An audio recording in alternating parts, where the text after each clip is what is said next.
का बोलते सर? तुमच्या इथं मराठा समाजाचे विद्यार्थी येत नाही का? येते ना. मग तुम्ही कसं काय डायरेक्ट बोलता मग तुम्ही मराठा समाजाच्या विरोधामध्ये? हा, मराठा समाजाच्या विरोधामध्ये कसं काय बोलता मग मराठा तुम्ही? समाजाच्या विरोधात नाही बोललो. तुम्ही माझे मग व्हिडिओ पाहिले का तुम्ही? मग अहो सर, तो एक सांगा, तो छगन भुजबळ तुम्हाला वाटत नाही का तुम्हाला तो पॉलिटिक्स करतोय म्हणून? हा, तर मला हे सांगा. मी मी तो त्या बघा सर, ऐका ना, ऐका बघा का माया, तुमच्यावर फार हे प्रेम, ऐका पहा, ना, ऐका नाही, ऐका ना सर, ऐका माया, ऐका तुम्ही आणि तुम्ही माया माझ्या पहिले, ऐका, तुमच्यावर फार प्रेम आहे, ऐका ना सर, तुम्ही ऐका बघा, माया, ऐका ऐका तुम्ही. ऐका ना. बघा सर, म्हणून तुमचं रिस्पेक्ट आहे, पण ऐका ना, हा, तुम्हाला एक पण वाईट बोलते, पण तुम्हाला वाटतं की नाही छगन भुजबळ पॉलिटिक्स करतो म्हणून? छगन भुजबळ नाही, मराठा समाजासोबत सगळेच जण पॉलिटिक्स करून राहिले. तुम्हाला तेच समजून नाही राहिलं. अच्छा, म्हणजे मराठा समाज सगळे आपले मराठी नेता ना, मराठी नेतं, ऐका ना, सगळ्यात सगळ्यात दोघं आहेत, सांगतो ते नितेश छगन भुजबळ करून राहिला, देवेंद्र फडणवीस बी पॉलिटिक्स करून राहिला. तुम्हाला तेच तर समजून नाही राहिलं. हो का? आणि म्हणजे आपले ते हे ते नारायण राणेचे ते कोंबडी चोर पोरग ते अंडा ना ते, हा, पण तो तर मराठाच होय. तो मराठा कुठे आहे बरं? काय ते मराठाच्या नावाने जगणारे खूप भरपूर आहे सर. बघा आता लोक म्हणतात मराठा हे जात नाही, लोक जेव्हा जात. तुम्ही मराठा आहे ना, तुम्हाला आरक्षण पाहिजे का नाही? हो, तर तुम्ही काय करा, तुम्ही पहिले एखादा चांगला संविधानाचं नॉलेज असणारा तुम्ही माणूस सगळ्यात पकडा. पहिले एक काम करा सर, ओबीसीचा मोठा मेळावा घ्या, की जरांगे पाटलापेक्षा मोठी अगर तुम्ही सभा घेतली ना, हा, ती मोठी सभा घ्या सर, कारण की ओबीसी समाज भरपूर आहे बरं का.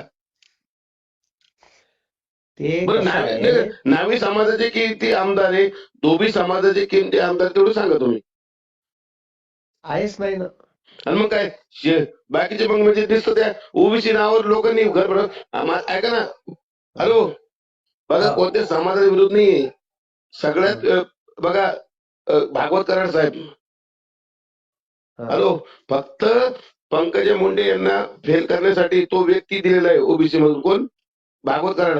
त्याची नगरसेवकाची लायकी नाही, तो त्याला बनवलं. अंबादास दानवे ज्यांनी मराठा मोर्चामध्ये धिंगाणा केला, त्या व्यक्तीला काय आज विरोधी पक्षाने दिले फक्त मराठा धिंगाणा करायला. आणि त्यानंतर आहे ना संजय राऊत इथं फेल थर्ड क्लास माणूस मराठा मोर्चाला मुक्काम होतो, त्याला पद दिलं नाही. पण कोणते नावी धोबी समाजाचे गोरगरिबाला दिलेलं नाही. आणि सगळ्यात सांगतो, सगळ्यात जास्त ओबीसीच ओबीसीवर अन्याय करतोय. हॅलो, ओबीसी हा 54% आहे हं? आणि त्याला आरक्षण 19% आहे. सगळ्यात पहिलं आंदोलनाचा विषय असायला पाहिजे का जाती न्याय, फक्त जनगणना तुम्ही सर करून. बघा, तुम्ही सर तुम्हाला बघा, मला तुम्हाला इतके शिवाय द्यायचा विचार पण देऊ शकत नाही, कारण तुम्ही गुरु आहे. गुरु मध्ये मराठा असतील, नाही एससी नाही, मला समाजातील, शिवाय देऊन का जाणार आहे? मला शिवाय देऊन का करणार आहे? तुम्ही गुलाम ठीक झाले ना आहे. छगन भुजबळ ते. आता तुम्ही कधी तुम्ही तुम्ही पक्षाची कोणती आहे, तुमची कास्ट कोणती आहे? बरं ठीक आहे, बघा तुम्ही जात विचारणं पाप आहे. तुम्ही कोणत्या समाजामध्ये येता ओबीसी मध्ये? कुणबी आहे मी. मराठा कुंभी का? कुणबी आहे मी. कुंभी मराठामध्ये कुंभी येते तीच का? हो. का म्हणजे नावी कुंभी, धोबी कुंभी असं काहीतरी आहे का? नाही. मग शेट कुठून लागले का तुम्ही तिथं मराठा कुंभी असून? हा, अजून अजून काही बोलायचं आहे तुम्हाला? तुम्हाला लाज वाटली पाहिजे ना. कुंभी म्हणजे मराठा कुंभीचे ना तुम्ही. अजून काही बोलायचं आहे का तुम्हाला? बोलायचं नाही तुम्ही.